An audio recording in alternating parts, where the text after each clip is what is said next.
नमस्कार, NB news देख रहे हैं आप और मैं हूं आपके साथ मुस्कान। स्वागत है आप सभी का एनबी न्यूज के स्पेशल बुलेटिन में। उत्तर प्रदेश की सियासत में फिर से भूचाल आने की संभावना है। सूत्रों के हवाले से ये खबर है कि समाजवादी पार्टी डिंपल यादव को आजमगढ़ लोकसभा सीट से प्रत्याशी बना सकती है और इसी सीट से सांसद रहे अखिलेश यादव ने मंगलवार को लोकसभा की सदस्यता से इस्तीफा दे दिया था, जिसे लोकसभा अध्यक्ष ओम बिरला ने स्वीकार भी कर लिया है। और अब इस सीट पर 6 महीने के भीतर उपचुनाव होगा, जिसे लेकर सपा में मंथन का दौर जारी है। आपको बता दें कि इससे पहले 21 मार्च को आजमगढ़ दौरे पर पहुंचे अखिलेश यादव ने क्षेत्र के विधायकों और वरिष्ठ नेताओं से बातचीत की थी, जिसके बाद ही उन्होंने करहल सीट से अपनी विधायकी बरकरार रखते हुए आजमगढ़ सीट से इस्तीफा दे दिया था। वहीं सूत्रों ने बताया कि जिले के वरिष्ठ नेताओं और विधायकों ने डिंपल यादव को आजमगढ़ लोकसभा सीट से चुनाव लड़ाने पर सहमति भी व्यक्त की थी। इन नेताओं की राय पर अखिलेश ने लोकसभा की सीट छोड़ी थी और डिंपल यादव को मैदान में उतारकर अखिलेश डैमेज कंट्रोल करने की कोशिश करेंगे। अखिलेश यादव ने मंगलवार को लोकसभा अध्यक्ष से उनके कक्ष में मुलाकात कर निचले सदन की सदस्यता से इस्तीफे का पत्र सौंपा था। वो आजमगढ़ संसदीय क्षेत्र से सपा के लोकसभा सदस्य थे। यादव ने उत्तर प्रदेश में करहल विधानसभा सीट का प्रतिनिधित्व करते रहने का भी निर्णय किया है, जहां से वो हाल में संपन्न उत्तर प्रदेश विधानसभा चुनाव में विजयी हुए हैं।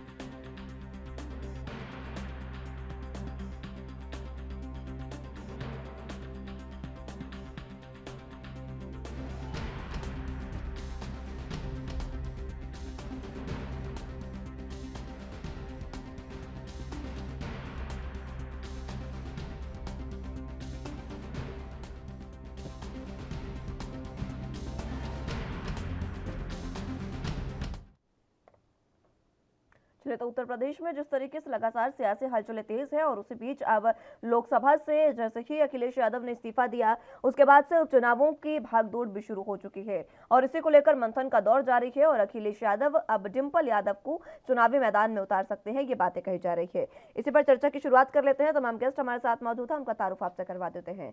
निशांत ठाकुर जी प्रवक्ता समाजवादी पार्टी से हमारे साथ मौजूद हैं और खेमचंद शर्मा जी प्रवक्ता बीजेपी से हमारे साथ मौजूद हैं। आप दोनों का बहुत स्वागत है सर एनबी न्यूज पर। सबसे पहले ठाकुर साहब आप ही के पास में आना चाहूंगी, क्योंकि जिस तरीके से अब अखिलेश यादव ने पहले लोकसभा से इस्तीफा दिया, उसके बाद अब ये बातें कही जा रही है कि अखिलेश यादव डिंपल यादव को चुनावी मैदान में उतार सकते हैं।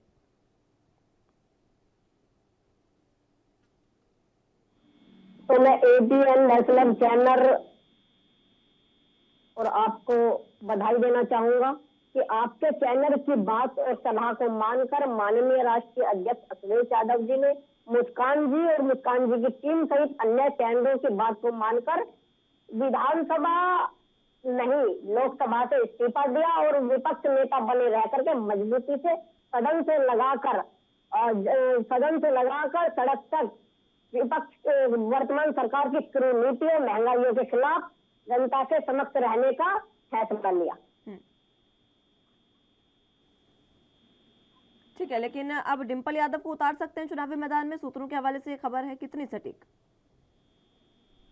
देखिए क्यों नहीं उतार सकते। अगर जनता डिंपल यादव को समाजवादी की पार्टी की बोर्ड कमेटी या अन्य कमेटी अगर इस बात को तैयार है और जनता की राय पर, जनता की सलाह पर एबीपीएन चैनल से अन्य चैनल वालों के माध्यम से या सभी सलाहकारों के माध्यम से अगर डिंपल यादव को लेकर के प्रदान की जा सकती है तो चुनाव लड़ेंगे।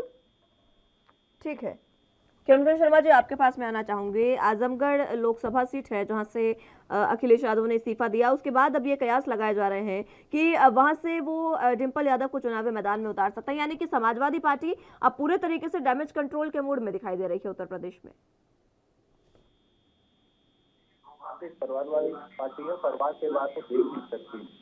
अब रही किसी को भी काम नहीं, अभी तो उनके हाथ से गई। भारतीय जनता पार्टी वहाँ पे जीतने वाली है। भारतीय जनता पार्टी वहाँ की जो जनता है उसको एक अच्छा रिप्रेजेंटेशन देने वाली है, अच्छा साथ देने वाली है, अच्छा काम करने वाली है और जनता ने तय भी कर दिया। इसलिए समाजवादी पार्टी और अखिलेश जी परेशान है, भयभीत है, मुस्कान जी इनके हजारों नाम गिनवा सकता हूँ। जनता जिससे तैयार होगी उसको चुन के दे जाएगा। राजनाथ सिंह, पंकज जी और बहुत सारे ऐसे नाम हैं, बहुत सारे ऐसे नाम हैं जिनको एक बार स्टार्टिंग कमेंट उनका होने दीजिए ठाकुर साहब, फिर मैं चर्चा की शुरुआत हम करेंगे। एक बार स्टार्टिंग कमेंट में उनका सुन लो शर्मा जी। तो मेरा कहने का मतलब है कि ये परिवारवादी पार्टी है। परिवार के पास सेफ्टी नहीं है। पति को उतारना है, भाई को उतारना है, चाचा को उतारना है, ताऊ को उतारना है, इस तरह की किसी कंपनी है और लोगों को देखा है, इसीलिए लोग अपने आप को समाजवादी पार्टी से दूरी बना रहे हैं और दूर रख रहे हैं। लेकिन ये किसी को भी उतार, चाहे पत्नी को उतारना है, भाई को उतार, चाचा को उतारना है, इससे कोई फर्क नहीं पड़ने वाला। भारतीय जनता पार्टी अब दोनों ही सीटों पे, आजमगढ़ की सीट पे और आदिल खान जी की सीट पे, दोनों सीटें भारतीय जनता पार्टी जीतने वाली है और जनता ने तय कर लिया है कि भारतीय जनता पार्टी का साथ देना है, डबल इंजन का साथ देना है और डबल इंजन ही उत्तर प्रदेश को उत्तर प्रदेश बनाएगा। ये परिवारवादी वाले जो लोग हैं ये कुछ नहीं कर सकते, सिर्फ लूट कर सकते हैं, सिर्फ गुंडागर्दी कर सकते हैं, इसके अलावा उत्तर प्रदेश के लिए कुछ अच्छा नहीं कर सकते। चलिए ठीक है, आप चर्चा की शुरुआत कर लेते हैं। ठाकुर साहब आप अपनी बात रखें। देखिए, परिवारवाद की बात और जनता के खिलाफ की बात भारतीय जनता पार्टी इसलिए ना करे कि मैं हजारों कार्यकर्ताओं से नाम गिनवा सकता हूँ। भारतीय जनता पार्टी के राजनाथ सिंह, पंकज जी से लगाकर बहुत सारे ऐसे कार्यकर्ता हैं। दूसरी बात, रही बात परिवारवाद की, इस तरीके का कुछ भी नहीं है। इनके आप बहुत सारे उठा लीजिए भारतीय जनता पार्टी के, लेकिन महंगाई पर बात नहीं करेंगे। भारतीय जनता पार्टी 4 दिन में 6 दिन में पेट्रोल के दाम, गैस के दाम, खड़े तेल के दाम, चुनाव के बाद में इन्होंने जो है गिफ्ट दिया है उत्तर प्रदेश की जनता को, उस पर बात करेंगे नहीं, क्योंकि छोटा नेता छोटा झूठ और बड़ा नेता बड़ा झूठ जनता जान चुकी है। हेमचंद शर्मा जी, जनता जान चुकी है, बिल्कुल सही तरीके से जान चुकी है कि भारतीय जनता पार्टी की पॉलिसी क्या है। समाजवादी पार्टी को जनता ने समर्थन विपक्ष में रहकर आप लोगों की बात को उठाने के लिए, कुनीतियों को उठाने के लिए आदेश दिया है, जिसका समाजवादी पार्टी तत्पर आंखों पर रखकर जनता के जनादेश का स्वीकार कर रही है। और भारतीय जनता पार्टी की कुनीतियों, महंगाई के खिलाफ सदन से लगाकर सड़क तक समाजवादी पार्टी खिलाफ खड़ी है, खिलाफ खड़ी रही। ठीक है, महंगाई पर बात नहीं करते हैं ठाकुर साहब, ये कह रहे हैं शर्मा जी। और वाकई जिस तरीके से पिछले 2 दिन से आज देखिए, पहले 2 दिन तो पेट्रोल डीजल के दाम बढ़े। पहले दिन पेट्रोल डीजल के साथ एलपीजी के दाम बढ़े, दूसरे दिन पेट्रोल डीजल के, और आज दिल्ली में सीएनजी पीएनजी के दाम बढ़ा दिए गए। ये तोहफा भारतीय जनता पार्टी के विधानसभा में इन्होंने तोहफा दिया है जनता को, क्योंकि सब हम लोग पहले से इस बात को कहते आ रहे हैं कि तोहफा बहुत जल्दी मिलेगा। उत्तर प्रदेश की जनता को तोहफा मिला है। बुलडोजर को बताइए, एक गन्ने के नोएडा के अंदर, शर्मा जी मैं एक घटना बता दूं कि नोएडा के अंदर अभी बुलडोजर से गन्ना तेल करके जो जूस बेचकर अपना गरीब परिवार चला रहा था, बताइए उससे बुलडोजर को, ठीक है बिल्कुल माफियाओं का बुलडोजर चलना अनिवार्य है। जांच करके जो विरोधी है, जो गलत है, जो देशद्रोही है, जांच में जो पाए जाए उनकी संपत्ति टूट जाए, उनके बुलडोजर। लेकिन गन्ना बेचने वाले पे, गन्ने का जूस बेचने वाले पर, मजदूर पर, बताइए बुलडोजर को क्या फायदा हुआ। बड़े चैनल भी दिखा रहे हैं, आंखों देखी चैनल है, सभी को मालूम है कि नोएडा के अंदर एक बुलडोजर से गन्ने की मशीन को डिस्ट्रॉय कर दिया गया, उसके परिवार को सड़क पर ला दिया गया है। महंगाई की मार उत्तर प्रदेश में। खेमचंद शर्मा जी, देखिए समाजवादी पार्टी इधर उधर की बातें करती है। यहाँ सवाल है कि उन्होंने लोकसभा से इस्तीफा दिया क्योंकि विधानसभा में उनको लगता है कि भाई लीडर और अपोजिशन में कुछ चीजें फैसिलिटी मिलती है, कुछ सुविधाएं मिलती है, कुर्सी मिलती है, सुरक्षा मिलती है, स्टेटस मिलता है। अगर किसी और को बना देंगे तो पता चला कि हमारे परिवार को क्षतिग्रस्त हो सकता है या जो यादव परिवार है उसकी वैल्यू कम हो सकती है। इसीलिए उन्होंने लोकसभा से इस्तीफा देके विधानसभा में रहना उचित समझा और अपने आप को एलओपी बनाने की कोशिश करने वाले हैं। ये साफ साफ है, लेकिन जनता उनको 2-2 जगह नहीं रखेगी। जनता ने भी तय कर लिया है, दोनों लोकसभा जहाँ पे इस्तीफा हुआ है और भारतीय जनता पार्टी वापस करेगी। अब रही बात इंटरनेशनल ट्रैफिक की, अरे ये तो पूरे विश्व में बढ़े हुए हैं, जो पूरे विश्व में बढ़े हुए हैं। और हमारे यहाँ पे भी तेल के प्राइस कोई अछूते नहीं है। 85% हम इम्पोर्ट करते हैं, 85% हम इम्पोर्ट करते हैं और तेल के प्राइस पूरे विश्व में बढ़े हुए हैं। तो हमारे यहाँ पे भी इफेक्ट आने वाला है, लेकिन हमारी सरकार की वजह से बहुत समय तक ये प्राइस स्टेबल रहे, एक लिमिट में रहे। और भारतीय जनता पार्टी की जो स्टेट है, चाहे उत्तर प्रदेश हो, चाहे वो और दूसरी स्टेट हो, हर जगह हम लोगों ने एक बहुत ही बड़े अमाउंट के साथ हमने प्राइस कम किए। केंद्र सरकार ने भी कम किए, स्टेट सरकारों ने भी कम किए। आप दूसरे राज्य में चले जाओ, आप राजस्थान में चले जाओ, महाराष्ट्र में चले जाओ, अब आप देखोगे छत्तीसगढ़ में चले जाओ, हमारे देश से कम 12 से 13 रुपए ज्यादा वहाँ पे आपको डीजल भी महंगा मिलेगा, पेट्रोल भी महंगा मिलेगा। हमारी सरकार में ऑन एन एवरेज पिछले 7 साल में महंगाई 5% से ऊपर नहीं रही है। यही महंगाई उत्तर प्रदेश या फिर आप पूरे देश में देखोगे, जो यूपीए सरकार थी 11, 12, 13% तक ये महंगाई रहती थी। हमारी सरकार में लोग ये कहते हैं कई बार कि भाई बीजेपी जब आती है महंगाई को रोक देती है, तेजी रुक जाती है, चीजें महंगी नहीं होती, और ये सच है। और रही बात अब ये एक क्षण भंगोर, आप ये कह सकते हो एक जो टेम्परेरी फेज है बिकॉज ऑफ इंटरनेशनल सिनारियो, ये भी जल्दी जब हटेगा, स्थिति बेटर होगी तो प्राइस डाउन होंगे, लोगों को राहत मिलेगी।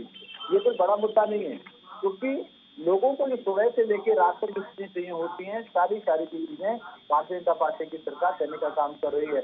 जब सुबह जगते हैं निवृत्ति के लिए टॉयलेट चाहिए, घर घर में टॉयलेट देने का काम भारतीय जनता पार्टी ने किया है।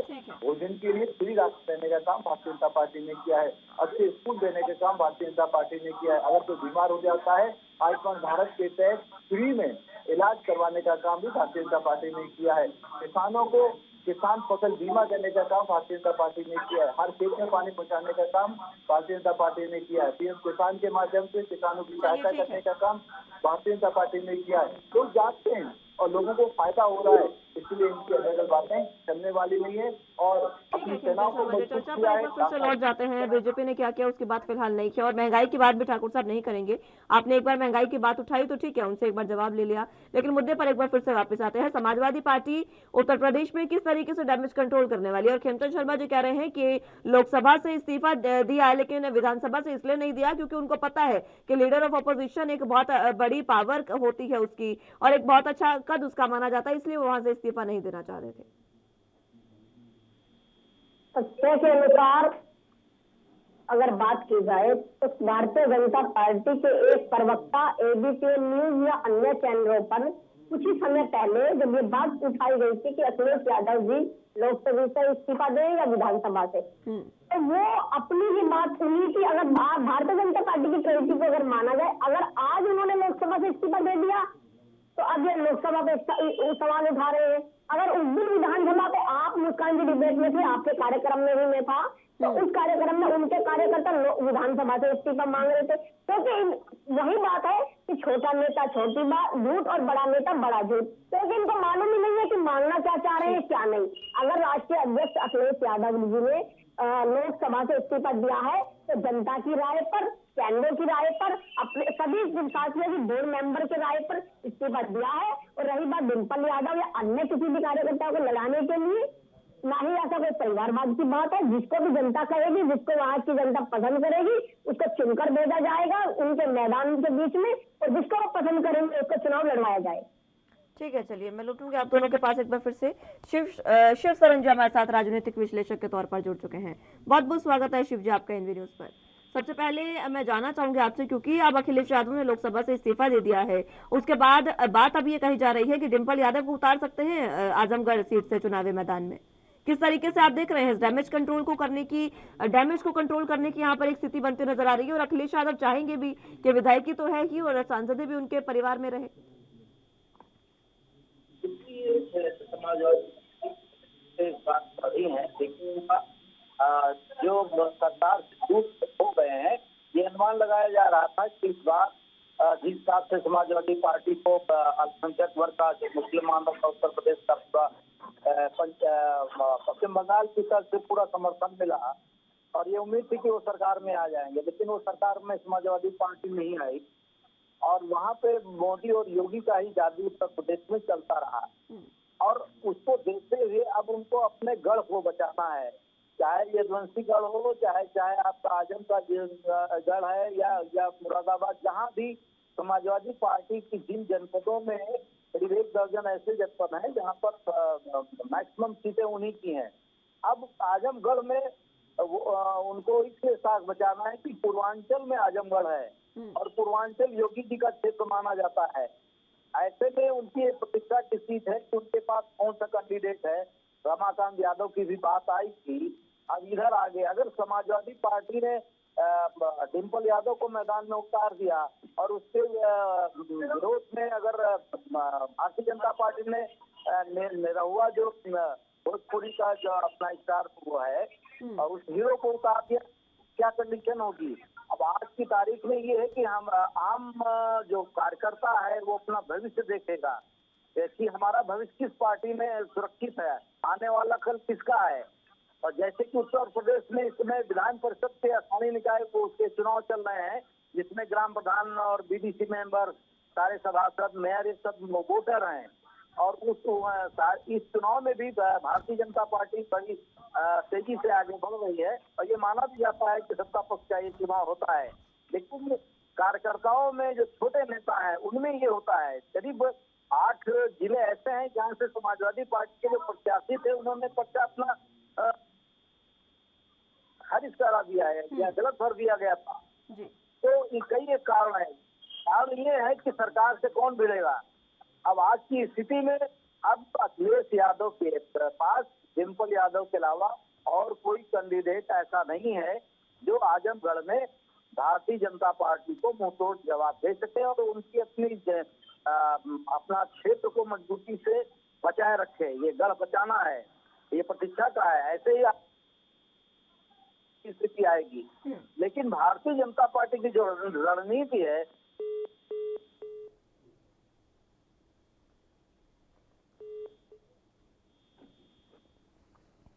चलिए, संपर्क उनसे टूट गया, एक बार फिर से उनको जोड़ने की कोशिश करेंगे। बहरहाल ठाकुर साहब, एक बार फिर से आपके पास मैं आना चाहूंगी।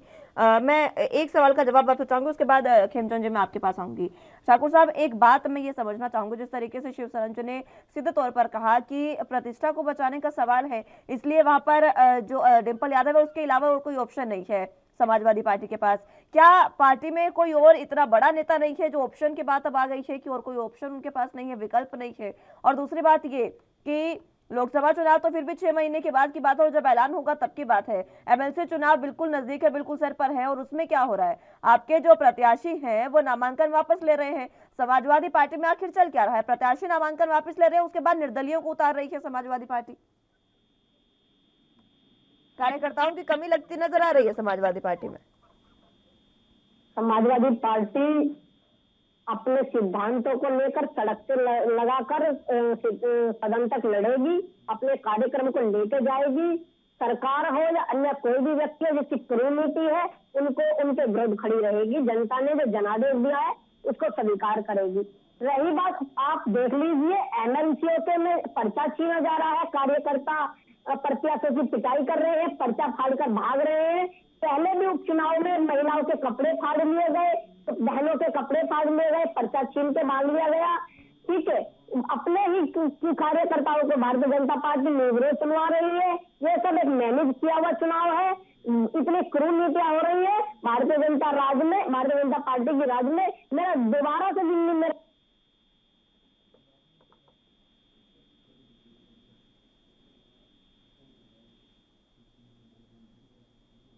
जी ठाकुर साहब, चलिए, संपर्क उनसे भी टूट चुका है। खेमचंद शर्मा जी, आपके पास अब मैं आना चाहूंगी, क्योंकि जिस तरीके से शिव सरंजन जी ने भी कहा उस पर आपकी प्रतिक्रिया चाहूंगी। और बीजेपी का अब क्या विकल्प होगा आपके पास? देखिए, भारतीय जनता पार्टी कार्यकर्ता भारतीय जनता पार्टी के पास बहुत सारे कार्यकर्ता हैं और जब ये विषय सामने आएगा, जब उपचुनाव घोषित होंगे, पार्लियामेंट्री बोर्ड डिसीजन लेगा और हमारा कोई भी कार्यकर्ता वहां पे चुनाव लड़ सकता है, क्योंकि हमारा चुनाव सिंबल लड़ता है। हमारा चुनाव कोई कार्यकर्ता, कोई व्यक्ति नहीं, सिंबल लड़ा जाता है। सिंबल के अनुसार हमारे लोग मोबिलाइज होते हैं, कार्यकर्ता मोबिलाइज होते हैं और अपनी बात लोगों के बीच में रखते हैं। ये तय है कि ये चाहे विधानसभा से इस्तीफा देते, चाहे लोकसभा से इस्तीफा देते, जहां से भी इस्तीफा देते, वो सीट इनको वापस नहीं मिलने वाली थी। इन्होंने लोकसभा से इस्तीफा दिया है क्योंकि इनको लगता है कि विधानसभा में इनकी प्रेजेंस जरूरी है, एलओपी बनना जरूरी है। अगर कोई दूसरा एलओपी बनेगा समाजवादी पार्टी में यादव परिवार के बाहर का कोई एलओपी बनेगा तो शायद इनका कद छोटा हो जाएगा। इसीलिए उन्होंने लोकसभा छोड़ना बेटर समझा। कुछ भी करें, भारतीय जनता पार्टी उत्तर प्रदेश में और मजबूत होने वाली है, क्योंकि हम लगातार लोगों के बीच में, लोगों के लिए काम कर रहे हैं, लोगों के अनुसार काम कर रहे हैं, और हम जो काम करते हैं वो जनता के सजेशन के अनुसार करते हैं, जनता की भावनाओं के अनुसार करते हैं, जनता की जरूरत के हिसाब से करते हैं। हेमचंद शर्मा जी, आप बात उठाइए महंगाई पर। आप अपने जो दिया गया है उत्तर प्रदेश में, आपने जो दिया है शोभा उत्तर प्रदेश को, वो देख के कपड़े फाड़े जा रहे हैं महिलाओं के, प्रत्याशी के कपड़े फाड़े जा रहे हैं, पर्चा छीना जा रहा है। उदयवीर सिंह ठाकुर साहब, कपड़े आपके इसलिए फट रहे हैं क्योंकि आपकी गुंडागर्दी लोगों को पसंद नहीं है। जिस तरीके से आप लोगों ने घमंड में चुनाव के दौरान लोगों को बेइज्जत किया, लोगों को परेशान किया, लोगों को, उसी की वजह से आपको ये सारी चीजें देखने को मिल रही हैं। और आपकी जो गुंडागर्दी का जो परिणाम है अब आपके सामने आ रहे हैं। अगर आपने किसी को परेशान किया है तो वो लोग भी आपको छोड़ेंगे थोड़ी। सड़क से लगाकर सदन तक आपके मुद्दों के खिलाफ खड़ी रहेगी, मुद्दों के खिलाफ खड़ी होकर सदन तक, सड़क तक, नीतियों पर आपका विरोध करेगी। जनता ने जो जनादेश दिया है उसका स्वीकार करते हुए जनता के जनादेश पर कायम रहेगी समाजवादी पार्टी। आपकी कुनीतियों पर आप देख लीजिए, कोई भी देख लीजिए, जनता बुलडोजर फर्जी चलाया जा रहा है। जूस वाले का परिवार को, जूस के परिवार को, जूस बेचने वाले के परिवार को सड़क पर ला दिया, छोटे छोटे बच्चों को।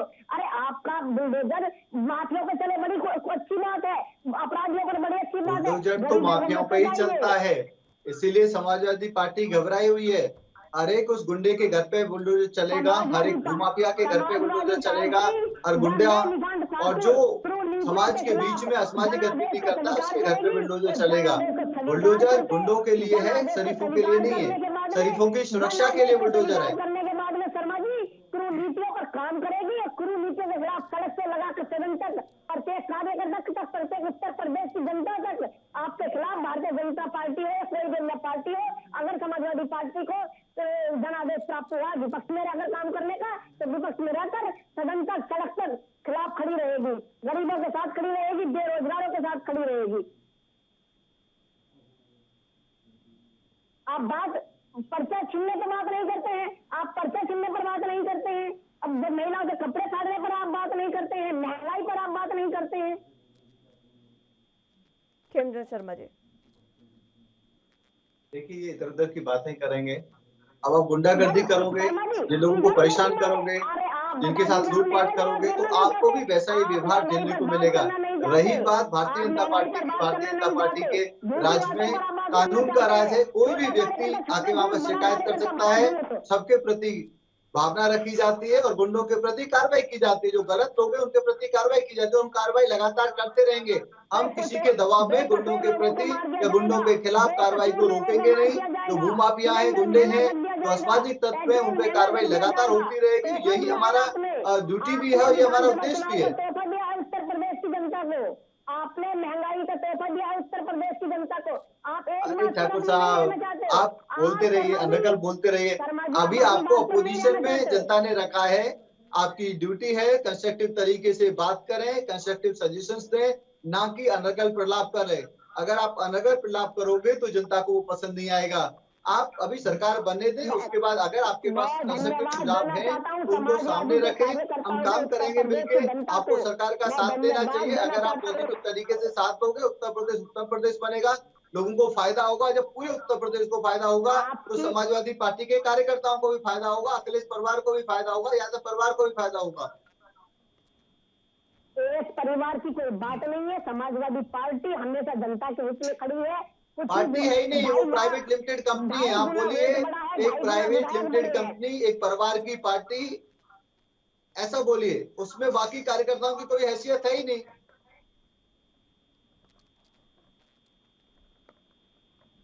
चलिए ठीक है, लौटूंगे बात दोनों के पास एक बार फिर से। शिवशरण जी हमारे साथ मौजूद हैं।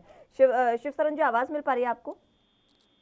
जी, बीजेपी कह रही है कि Samajwadi party private limited party है और परिवार से बाहर निकलकर देखते ही नहीं है। ये कहा है कि हेमचंद शर्मा जी ने इस वजह से क्योंकि डिम्पल यादव को चुनावी मैदान में उतार रहे हैं। अब ये तो उनका विचार है, भारतीय जनता पार्टी का प्रवक्ता था। लोकतंत्र में तो जनता निर्णय देती है कौन क्या है क्या नहीं। तो जनता ने जो भी निर्णय दिया है 2017 के बाद 2022 में दिया और 17 के पहले 12 में दिया था, 12 में उनके लिए था। तो कहने का मतलब ये है कि ये तो कंपनी है, क्या है, इसमें हम तो नहीं कुछ कह सकते हैं। लेकिन हाँ, ये पार्टी एक पार्टी है, रजिस्टर्ड है, उसका निर्वाचन आयोग की उसका पंजीकरण है, सब कुछ है। वो आरोप उनका व्यक्तिगत हो सकता है, लेकिन ये है कि हाँ, वहाँ नेतृत्व की बात है। सेकंड जो लेयर होनी चाहिए डेमोक्रेटिक पार्टी में, वो नहीं तैयार है। ये समाजवादी पार्टी के लिए बहुत बड़ा वो है, क्योंकि समाजवादी पार्टी में जब भी उनके चाचा से युद्ध हुआ और उसमें ब्रिटेन की स्थिति आई, और स्थिति के बाद जो है सेकंड टीम जो है वो खड़ी नहीं हो पाई, ये कमी है। इसीलिए इस चुनाव में इकलौते समाजवादी पार्टी के आचारक अखिलेश यादव ही इस चुनाव को कमान सुन संभाले रखे। सारे जिलों में सबसे जहां नहीं वही पहुंच पाए। दूसरे अन्य स्टार प्रचारक जो है दूसरे ही दिखाई पड़े, और इससे तो इनकी बात तो ठीक है, अपना विचार है। लेकिन हाँ, ये लोकतंत्र में जो भारतीय जनता पार्टी का है, जिसमें डेमोक्रेसी है, जिसमें किसी बात की बात नहीं आती है, जो सामने है और जनता उसको स्वीकार कर रही है। किसी भी जनता जो है उसके साथ ही जा रही है। 5 राज्यों के चुनाव में 4 राज्यों में भारतीय जनता पार्टी की सरकार है ना, ये साबित करता है कि हाँ, डेमोक्रेसी क्या चीज होनी चाहिए, क्या नहीं होनी चाहिए, उसका एक परिणाम इस समय प्रत्यक्ष के रूप में दिखाई पड़ रहा है। और वो तो उनका निजी विचार हो सकता है। ठीक है, ठाकुर साहब कुछ कह रहे हैं? जी, आप कुछ कह रहे थे शिव सरन जी की बातों में, ठाकुर साहब? मैं राजनीतिक विश्लेषक श्री सरन जी का बहुत सम्मान करता हूँ। उनकी बातों को आगे बढ़ाते हुए भारतीय जनता पार्टी जो है सरकार में आई है, बड़ी खुशी की बात है। उनको बधाई, कई बार हम लोग बधाई दे चुके हैं, समाजवादी पार्टी बधाई दे चुकी है। लेकिन बस हम लोगों का और समाजवादी पार्टी का निवेदन यही रहा है कि और खेमचंद शर्मा जी के माध्यम से भी मैं बता दूं कि भारतीय जनता पार्टी तक और चैनल के माध्यम से मेरी बात पहुंचे, समाजवादी पार्टी की बात पहुंचे उनके राष्ट्रीय नेता तक, कि जो है समाजवादी पार्टी की जो है विरोध में, विपक्ष में आकर सदन तक सड़क पर बात उठाएगी। लेकिन इनसे विनम्र निवेदन है, सरकार को जनता के अनुसार चलाइए। बस विनम्र निवेदन है कि आप झूठ ना बोलिए, महंगाई पर कंट्रोल करिए, जनता के हित में सरकार चलाइए। रही बात डिम्पल यादव की या किसी भी कार्यकर्ता की, अभी ये सूत्रों के माध्यम से डिक्लेयर हुआ है। जैसे ही संपूर्ण डिक्लेयर हो जाएगा, ऐसा नहीं है कि कंफर्म ये 100% नहीं हुआ कि डिम्पल यादव को ही चुनाव लड़ा जाएगा। लोकसभा वहाँ की जनता जिसको मानेगी, जनता जिसको बताएगी, उस व्यक्ति को चुनाव लड़ाया जाएगा। अगर डिम्पल यादव को लड़ाया जाता है तो इसमें कोई गलत नहीं है, जनता चाहेगी तो डिम्पल यादव को ही चुनाव लड़ाया जाएगा। ठीक है, शिव सरन जी, एक सवाल मेरा आपसे है। जिस तरीके से प्रतिष्ठा का सवाल सीधे तौर पर समाजवादी पार्टी के लिए आजमगढ़ की सीट बनी हुई है, लोकसभा से सांसद रहे हैं अखिलेश यादव। अब उन्होंने, क्योंकि वो करहल सीट से विधायक है, इसलिए उन्होंने इस्तीफा दिया। अब सीधे तौर पर कहीं तो पारिवारिक सीट है और सीधे तौर पर चुनौती बहुत ज्यादा होगी इस सीट को बचाने की। प्रतिष्ठा का भी सवाल है, सांसदी भी घर में आएगी। क्या कौन सी चुनौतियां आप सबसे ज्यादा देखते हैं आजमगढ़ अगर सीट की अगर बात करें तो? कौन कौन सी वो चुनौतियां हैं जहां पर समाजवादी पार्टी को कहा जा सकता है कि समस्या हो सकती है सीट को बचाने में? सवाल मेरे से आपका? जी शिव सरन जी। अच्छा, हम नहीं कह रहे हैं? जी शिव सरन जी। अच्छा, हाँ, हमने पहले यही कहा है कि ये समाजवादी पार्टी का गढ़ है आजमगढ़। जैसे पिछले 17 में भी वहाँ समाजवादी पार्टी का परचम लहराया, 22 में भी वही रहा। तो उसका गढ़ है, उसको बचाना उसका काम है। क्योंकि साम दाम दंड भेद से भारतीय जनता पार्टी इस लोकतंत्र में हर स्तर पर, वो बूथ स्तर पर नहीं, वो पन्ना लेवल पे आ गए हैं। तो इस चीज को पहले तो शुरुआत में हंसी में उड़ाया गया, लेकिन वो धरातल तक भारतीय जनता पार्टी पहुंच रही है, पहुंची है। जो भी कमी हो रही होगी बड़े चुनाव में उत्तर प्रदेश के, अब ये बाई इलेक्शन होगा, जब ये होगा तो इसमें उसका दिखाई पड़ेगा कि भारतीय जनता पार्टी के आजमगढ़ पे होगा तो वहां पे कैसे वो एक पोलिंग अपनी बढ़त बनावे और योगी के नेतृत्व में ये दिखाया जा सके कि हाँ, समाजवादी पार्टी को भारतीय जनता पार्टी जीत दे सकती है और दे रही है। तो ये तो समाजवादी पार्टी के सारे विधायक वहाँ 9 के 9 विधायक हैं। और सब अच्छे लोग सीनियर में युवा विधायक भी इसमें है, तो उन लोगों का जनाधार है, जनता से लोग जुड़े हुए हैं, इसीलिए वो वहाँ लगातार समाजवादी पार्टी के विधायक जीतते चले आ रहे हैं। अब ये देखना होगा कि लोकसभा के उपचुनाव में अगर डिम्पल यादव मैदान तो समाजवादी पार्टी के कार्यकर्ता कैसे अपना बूथ बचाएंगे, और भारतीय जनता पार्टी के लिए ये होगा कि वो कैसे इनके तिलस्म को छोड़ेगी आजमगढ़ में। ठीक है, चलिए बीजेपी के लिए भी ये काफी बड़ी चुनौती होगी कि उनके गढ़ को किस तरीके से उनके गढ़ में से लगाया जाए। खेमचंद शर्मा जी, क्या प्लान है बीजेपी के पास? देखिए, भारतीय जनता पार्टी अपने कामों के साथ, भारतीय जनता पार्टी अपने विकास के एजेंडा के साथ, भारतीय जनता पार्टी सबका साथ, सबका विकास, सबका विश्वास जो हमारा नारा है उसके साथ हम लोग जनता के बीच में जाएंगे और हम लोग जीत के आएंगे, क्योंकि इन्होंने धोखा दिया है, बीच में सीट छोड़ी है और जनता ने देखा है भारतीय जनता पार्टी अच्छे तरीके से सेवा कर सकती है और जनता ये भी जानती है कि भारतीय जनता पार्टी को जिता के वो मोदी जी को मजबूत करेंगे, योगी जी को मजबूत। खेमचंद शर्मा जी, धोखा इसमें क्या हुआ ये बताएं जरा। धोखा तो ये हुआ, अगर आप एमपी बने हुए हैं तो आप एमएलए का चुनाव क्यों लड़े? तो ये तो प्रक्रिया है ना, हमारे संविधान में ये तो प्रक्रिया है, तो आप इस प्रक्रिया में थोड़ा बदलाव कर दीजिए। इसी को ही धोखा भी कहते हैं। आप सुन लीजिए, प्रक्रिया है, लीगली गलत नहीं है, लेकिन लोगों के साथ आपने लोकसभा में वोट मांगे, अब उनको दोबारा वोट करना पड़ेगा। इसका मतलब आपने विधानसभा को चूज किया और लोकसभा को छोड़ दिया। तो एक पद से तो उनको इस्तीफा देना ही था, प्रायोरिटी दी, दूसरी जगह विधायकी से अगर वो इस्तीफा दे देते तो विधायकी वहां पर दोबारा चुनाव होते करहल सीट पर, एक जगह से तो इस्तीफा उनको देना ही था ना। प्रक्रिया है, आप सरकार में है, अगर आपको ज्यादा इससे दिक्कत है तो प्रक्रिया में संशोधन करिए ना। मेरे आप ऐसे प्रक्रिया नहीं, ये एक कुछ इथिकल चीजें होती हैं, कुछ नैतिक चीजें होती हैं। अगर आपको लगता ही था कि आपको राज्य की राजनीति करनी है, आप तो अध्यक्ष थे तो पहले लोकसभा का चुनाव नहीं लड़ते, किसी और कार्यकर्ता को लड़ाते, तो इससे सरकार का भी खर्चा नहीं होता, जनता को भी दोबारा चुनाव नहीं लड़ना पड़ता। अब 5-6 महीने के लिए वहां की जनता के पास कोई अपना एमपी नहीं होगा, तो ये धोखा नहीं हुआ तो क्या हुआ? अब जनता बिना एमपी के 6 महीने को काटेगी जब तक उपचुनाव नहीं होता।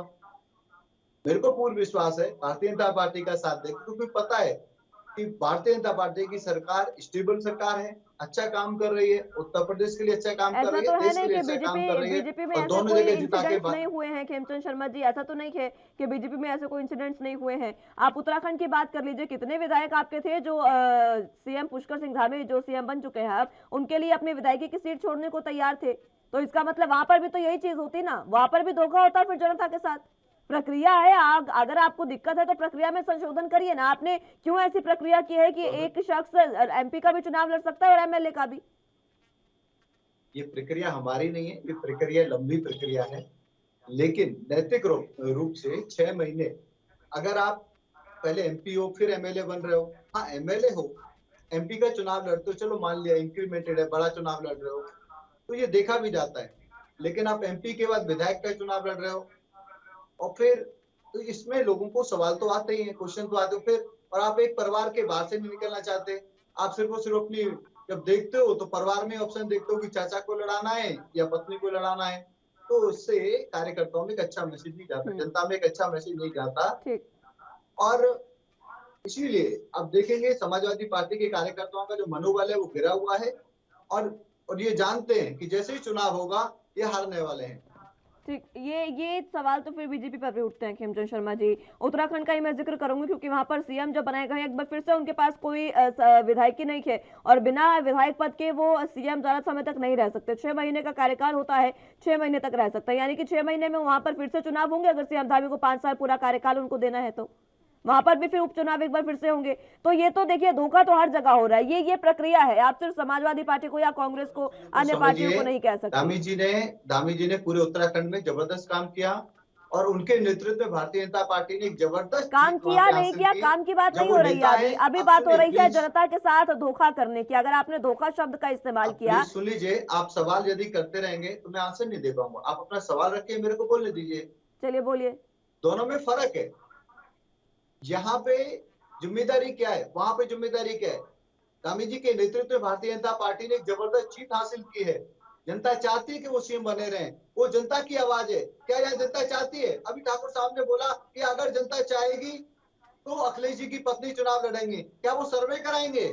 क्या वो कोई सर्वे कराएंगे? क्या वो वोटिंग कराएंगे और तो जनता से आपने पूछेंगे ठीक है कौन खिमचो शर्मा चुनाव जी, लड़े? ठीक है लेकिन ठाकुर उत्तराखंड साहब में इंतजार कर रहे हैं। जनता ने धामी जी के फेवर में वोट किया है। ठीक है, तो धामी आपने जी क्या के सर्वे फेवर में करवाया है जनता ने क्या? अपना धामी जी के फैसला लिया समर्थन में है। वोट किया? आपने सर्वे करवाया क्या? धामी खुद अपनी सीट नहीं बचा पाए, सीएम धामी, वो सर्वे कहाँ गया फिर? ठीक है, मैं लौटूंगी आपके पास ठाकुर साहब। आप वो लॉजिकल देखिए, उनके नेतृत्व में मैं आ रही जो हूँ आपके पास कैप्टन है शर्मा जी। वो जीत का श्रेय भी उनको जाता है। जब जीत का श्रेय जाता है, पूरा उत्तराखंड ये चाहता है कि वो सीएम बने रहे ठीक है, और वो ही कैप्टन बने रहे टीम के, तो बनाना भी जरूरी है। ठीक है ठाकुर साहब। खेमचंद शर्मा जी के बात का सब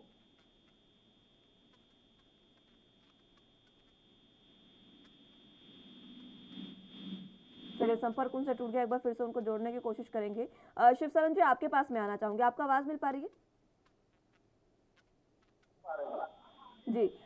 खिमचो शर्मा जी ये कह रहे हैं कि उन्होंने लोकसभा से इस्तीफा देकर धोखा किया है जनता के साथ, लेकिन ये तो प्रक्रिया है। अब अगर इतनी दिक्कत है तो प्रक्रिया में संशोधन होना चाहिए ये तो, क्योंकि दोनों तरफ से कोई पहला एग्जाम्पल तो है नहीं अखिलेश यादव का। बहुत सी ऐसी बातें हुई है, जब बीजेपी में भी कई ऐसे नेता थे जिन्होंने इस तरीके से इस्तीफा दिया। नहीं, ये धोखा नहीं, ये गलत है, ये नहीं है, ये तो एक लोकतांत्रिक व्यवस्था है, संविधान की अनुसार है, सबको राइट है कोई नीति छोड़ने का, तो उन्होंने किया है। अब जैसे जो योगी आदित्यनाथ जी विधान परिषद सदस्य है, उन्होंने रिजाइन किया है, तो ये तो एक व्यवस्था है अपना, जो जिसको जहाँ जब तक रहना चाहे रहता है, और फिर वो सीट खाली हो जाती है, फिर उसका चलेगी। ये तो आइए आरोप नहीं है, जो प्रयोग नहीं। ठीक है, प्रक्रिया है तो प्रक्रिया में संशोधन ही इसका तो एकमात्र उपाय, अगर आप इसको धोखा बताते हैं तो। ठाकुर साहब, खेमचंद शर्मा जी की बात अगर आगे बढ़ाई जाए तो भारतीय जनता पार्टी की एक नीति झूठ है। बस रिक्वेस्ट है कि झूठ ना बोले। आप देख लीजिए, भारतीय जनता पार्टी के एक प्रवक्ता ने आपके चैनल के माध्यम से, आप ही डिबेट में रहे थे, मैं भी डिबेट में था, उन्होंने कहा कि अखिलेश यादव को लोकसभा से इस्तीफा नहीं देना चाहिए, विधानसभा से इस्तीफा, लोकसभा से इस्तीफा देना चाहिए, विधानसभा से इस्तीफा नहीं देना चाहिए। ठीक है, फिर दूसरे प्रवक्ता ने इन्हीं के कहा इंडिया वॉइस के अन्य चैनल के माध्यम से कि नहीं, उनको विधानसभा से इस्तीफा देना चाहिए। लेकिन इन सब की बातों को दरकिनार करते हैं जो जनता ने कहा, उत्तर प्रदेश के नेताओं को, विधायकों को, छात्रों को, नौजवानों को एक साथ लेकर इन्होंने विधानसभा का कार्य किया अखिलेश यादव जी ने, और उस पर प्रक्रिया में रह करके जो है काम करेगी, सदन तक से सड़क तक आवाज उठाएगी। दूसरी चीज बात कि अगर जो धामी जी ने जो अभी कहा, भारतीय जनता पार्टी के मेरे साथी ने शर्मा जी ने, कि उन्होंने काम किया, अगर कार्य गिनाने पर समाजवादी पार्टी आ जाए तो आप खुद स्वयं सवाल अपने दिल से पूछ लीजिए, आपका दिल शर्मा जी क्या कहता है कि सड़क किसने बनाई, सड़कों का जाल किसने बिछाया, किस भारतीय जनता पार्टी के मुख्यमंत्री ने फीता काटा, सिलेक्शन किया पिछली सरकार का। लेकिन फिर भी इन सबको हटाइए, चुनाव प्रक्रिया है, प्रक्रिया के तहत डिम्पल यादव को या किसी भी कार्यकर्ता को चुनाव लड़ा जाएगा। और रही बात, आपने ये कहा कि जनता की राय ली जाएगी क्या वोटिंग, हाँ, ये समाजवादी पार्टी की नीति है कि जनता जिस कार्यकर्ता को मांगेगी उस कार्यकर्ता को क्षेत्र में दिया जाएगा। जनता जिसको पसंद करेगी, बोर्ड बैठक जिसको पसंद करेगी, वो कार्यकर्ता वहां पे भेजा जाएगा चुनाव लड़ने के लिए। डिम्पल यादव हो या कन्या, कोई भी कार्यकर्ता हो, जिसको जनता कहेगी, बोर्ड मीटिंग समाजवादी पार्टी कहेगी, उसको वहां पे उतारा जाएगा। खेमचंद शर्मा जी,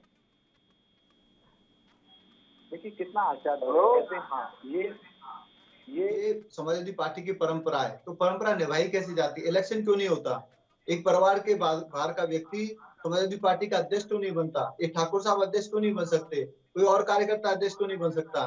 क्यों लगातार एक ही परिवार में से अध्यक्ष, महामंत्री, उपाध्यक्ष, एमपी, एमएलए बनते हैं? पहले डेमोक्रेसी को अपनी पार्टी में अपनाओ, फिर तो लोग उसको समझेंगे, फिर लोग मानेंगे। आप बोलोगे नहीं हम तो करते हैं लेकिन दिखता नहीं है, तो कौन मानेगा? तो इसको आप छोड़ दो, डेमोक्रेसी की आप बात मत करो। आप एक प्राइवेट लिमिटेड कंपनी हो, मान लो, जनता भी यही मानती है और वही मान के आप आगे चलोगे तो आपके लिए भी अच्छा है। रही बात भारतीय जनता पार्टी की, भारतीय जनता पार्टी डेमोक्रेसी में विश्वास रखती है।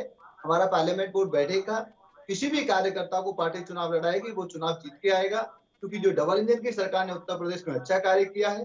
समाजवादी पार्टी कुछ कर नहीं सकती, सिर्फ और सिर्फ डिस्ट्रक्टिव बातें करती है, नेगेटिव बातें करती है, अनर्गल बातें करती है, समाज से रिलेटेड, जनता से रिलेटेड प्रदेश की भलाई के लिए, देश की भलाई के लिए वो दूर दूर तक बातें करते नहीं है। इसीलिए लगातार वो सत्ता से दूरी बनाए जा रहे हैं, लगातार जनता उनको रिजेक्ट करती जा रही है। और लोग मानते हैं कि 2 लोकसभा सीटें जो खाली हो रही हैं, अगर वो भारतीय जनता पार्टी को चुन के लाएंगे तो मोदी जी के हाथ मजबूत होंगे, मोदी जी और बड़े फैसले लेने में उनको आसानी होगी। और मेरे को पूरी उम्मीद है कि जब उपचुनाव होगा, भारतीय जनता पार्टी जीत के साथ दोनों जगह अपनी प्रेजेंस को मजबूत करेगी। ठाकुर साहब, जनता को फिर से बधाई, समाजवादी पार्टी के कार्यकर्ता को बधाई, जिन्होंने इतना वोट बढ़ाया, इतने विधायक बढ़ाए।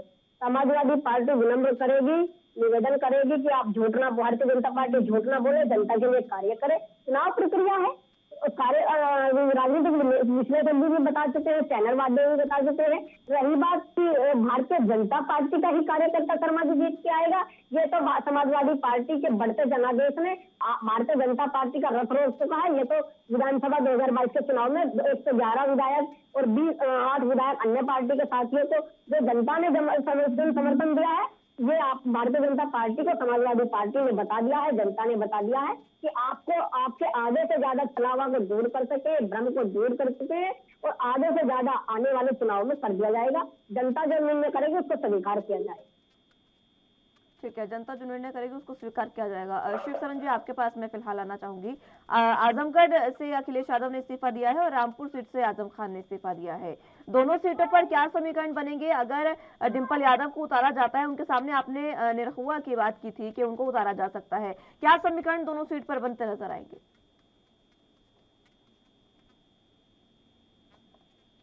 शिव शरण जी।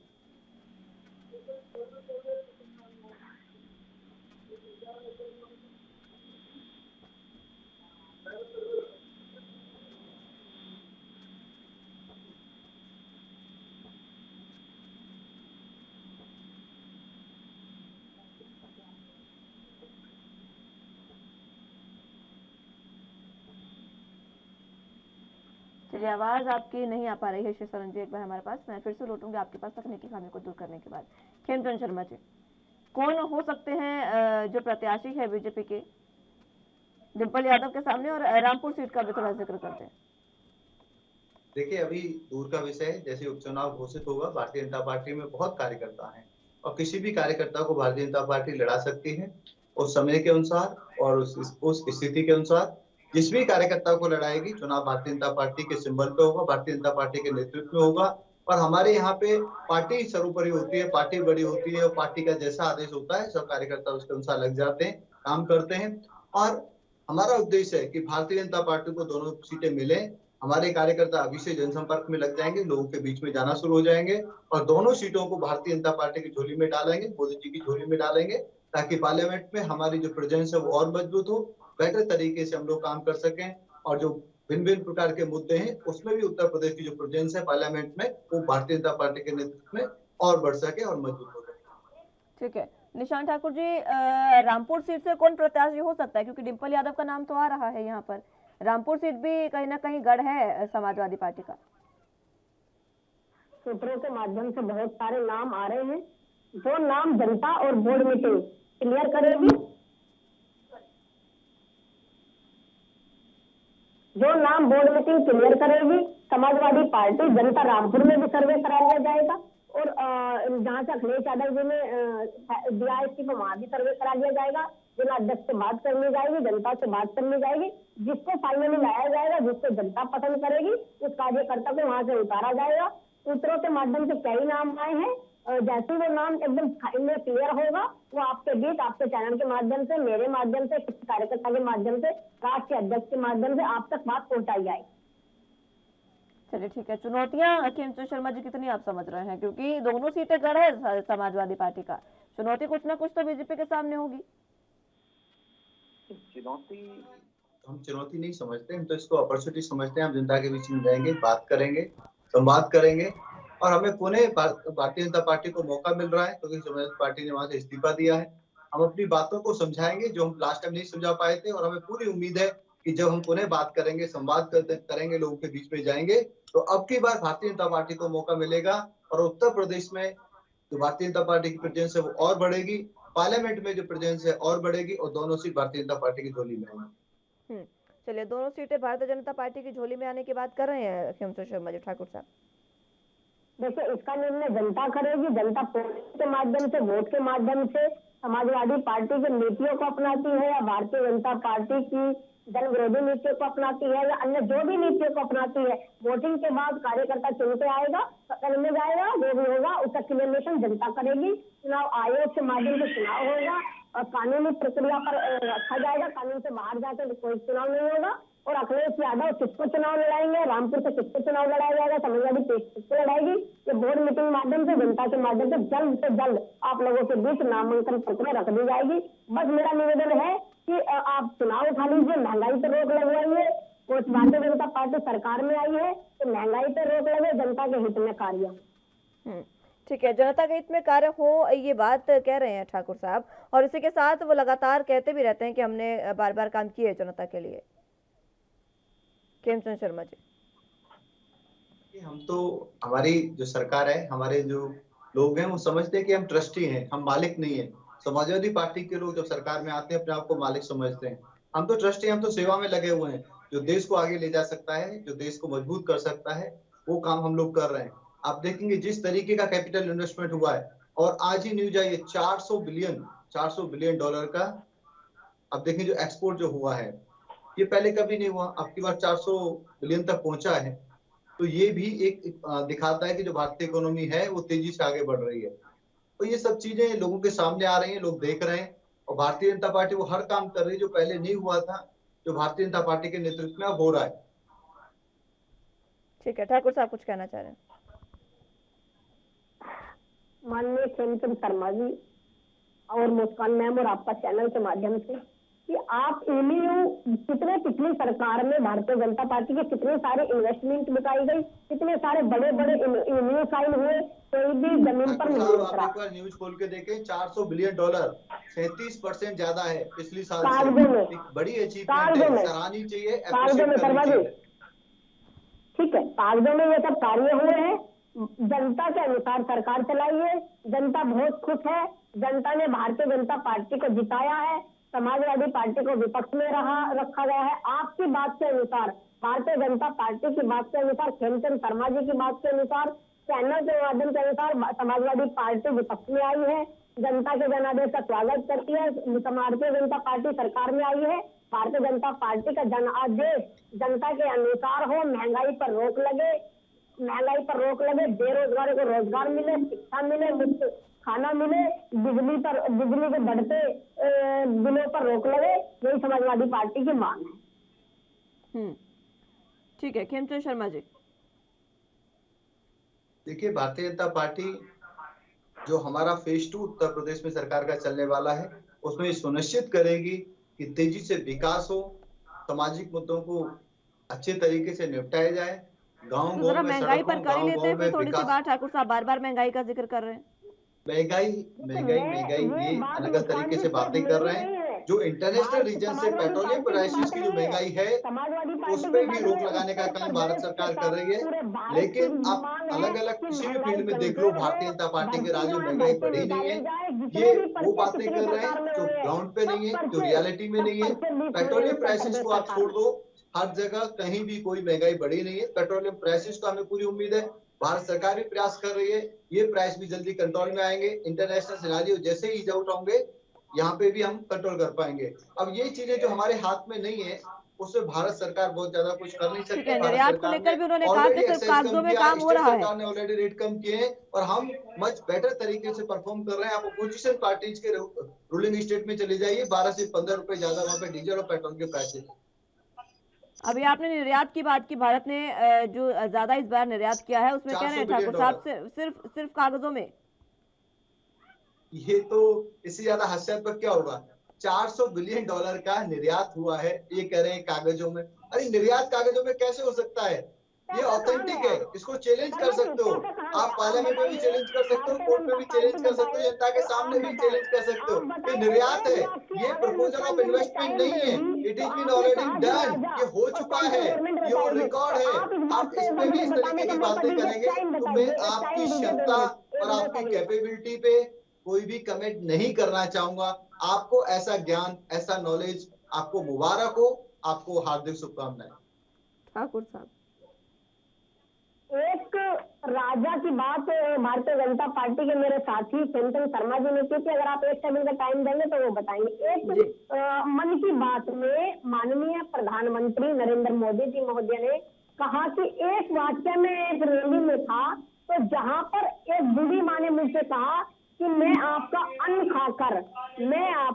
खाकर तृप्त हो गई और जिंदगी जी रही हूँ माननीय मोदी जी, ऐसा मोदी जी ने कहा। तो मैं माननीय प्रधानमंत्री जी को बताऊं समाजवादी पार्टी के माध्यम से या जनता के माध्यम से कि आप एक संवैधानिक पद पर बैठे हुए एक अधिकारी है, ना कि एक राजा है। जब तक आप अहंकारी राजा स्वयं को समझेंगे, जब तक जनता आपके खिलाफ भी हो सकती है। जनता ने अगर आपको साथ दिया है, आपने वो अपना निजी अन्न नहीं था, आपने जो कोरोना काल में ये आपका हक बना जो आपने दिया। आपका यह कहना गलत है, आपका यह कहना बिल्कुल गलत है और गलत रहेगा कि मैं एक राजा हूं और मेरे अन्न खाकर आप तृप्त हुई है, ऐसा कहना बिल्कुल गलत। खेमचंद शर्मा जी, अरे हम तो कभी राजा कहते ही नहीं, हम तो ट्रस्टी कहते हैं। हमारे आदरणीय मोदी जी तो अपने आप को चौकीदार कहते हैं, सेवक कहते हैं। राजा और राजा की भावना तो समाजवादी पार्टी वाले लोगों में, हम पे नहीं है। हम तो अपने आप को राजा मानते ही नहीं है। हमें तो पता है कि जनता ने हमें सेवा करने के लिए चुना है और हम सेवा करेंगे, और सेवा जितनी हमारी क्षमता है उससे हमें करना है, क्योंकि जनता की हमसे उम्मीदें हैं। हमारे यहाँ पे ये भावना नहीं है। हमारी जो ड्यूटी है हमने अच्छे तरीके से निभाई, लेकिन जनता को ये पता होना चाहिए हमारे कार्यकाल में हमने किस तरीके से ड्यूटी निभाई और पुराने कार्यकालों में लोगों ने किस तरीके से ड्यूटी निभाई। हमने कोरोना काल में किस तरीके से सेवा करी, किस तरीके से वैक्सीन दी। पीछे भी महामारी आई, ऐसा नहीं कि महामारी सिर्फ हमारे कार्यकाल में आई, पीछे भी महामारी आई। 20-25 साल लग गए उसकी दवाइयां देने में पूरे भारत को, और आज हम मात्र 1-1.5 साल में या 1-1.25 साल में, 1.5 साल भी नहीं, 1-1.25 साल में पूरे देश को वैक्सीन लगा चुके हैं। बच्चों को भी वैक्सीन लग रही है, प्रचुर मात्रा में वैक्सीन है। पूरे विश्व ने इस चीज को सराहा है। ये हमारी सरकार की कार्यक्षमता को दिखाता है, कमिटमेंट को दिखाता है, नेतृत्व शक्ति को दिखाता है। चलिए ठीक है, आखिरी कमेंट भी ले लेते हैं, चर्चा में समय मेरे पास बहुत कम है। ठाकुर साहब, आखिरी कमेंट आपका। चलिए, आवाज उन्हें नहीं मिल पा रही है। खेमचंद शर्मा जी, आखिरी कमेंट पूरे मसले पर आपका चाहूंगी। देखिए, भारतीय जनता पार्टी दोनों ही सीटों में चुनाव जीतने वाली है। समाजवादी पार्टी किसी को भी लड़ा ले, क्योंकि लोगों ने डिसाइड कर लिया है जो प्राइवेट लिमिटेड कंपनियां चल रही हैं, जहां पे सिर्फ परिवार का कब्जा है, उनका साथ नहीं देना है। डेमोक्रेटिक पार्टी का साथ देना है, ऐसी पार्टी का साथ देना है जो देश और प्रदेश को आगे ले जा सके। और ऐसी पार्टी आज के सिनारियों में सिर्फ और सिर्फ भारतीय जनता पार्टी है। योगी और मोदी जी के नेतृत्व में लोगों का विश्वास है, लोगों का प्रेम है, लोगों का साथ है। इसीलिए हमें पूर्ण विश्वास है कि दोनों सीट पे जब चुनाव होगा भारतीय जनता पार्टी जीत के आएगी। और समाजवादी पार्टी के लिए भला यही है कि वो कंस्ट्रक्टिव राजनीति करें, अच्छे काम की सराहना करें। अगर कहीं सजेशन देने की जरूरत है, जोरदार तरीके से सजेशन भी दें, क्योंकि हम खुले दिमाग से काम करते हैं। जब कंस्ट्रक्टिव सजेशन आता है तो हम उस पर भी काम करते हैं। चलिए ठीक है, बहुत बहुत शुक्रिया आप दोनों का हमारे साथ जुड़ने के लिए। शिव सरन जी हमारे साथ जुड़े, उनका भी बहुत बहुत शुक्रिया हमारे साथ जुड़ने के लिए और तमाम अहम चर्चा हमारे साथ करने के लिए। लेकिन फिलहाल जिस तरीके से समाजवादी पार्टी लगातार ये कह रही है कि हम अपना गढ़ बचाएंगे, लेकिन बीजेपी सीधे तौर पर कह रही है कि बीजेपी के सामने आजमगढ़ और रायपुर में लोकसभा जो सीट है वहां पर किसी भी तरीके की कोई चुनौती बीजेपी के सामने नहीं है और बीजेपी दोनों सीटों को अपनी पार्टी में इस बार अपने पाले में लेके आने वाली है। लेकिन समीकरण क्या बनेंगी और किस तरीके से ये चुनाव होंगे, ये देखना अहम होगा। फिलहाल के लिए मेरे साथ बस इतना ही। तमाम अहम खबरों के लिए आप बने रहिए एनबी न्यूज के साथ। नमस्कार।